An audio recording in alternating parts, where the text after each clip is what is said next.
আসসালামু আলাইকুম বন্ধুরা, নিয়ে এলাম একটা কাজের ভিডিও নিয়ে।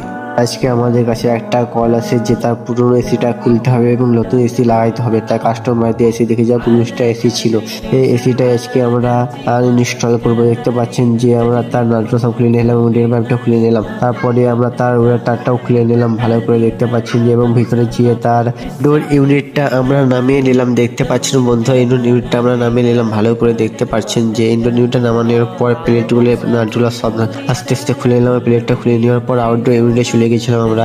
আউটডোর খোলার জন্য আমরা সাকসেন ডিসচার্জ লাইনে পাইপ দুটো খুলে দিয়েছিলাম।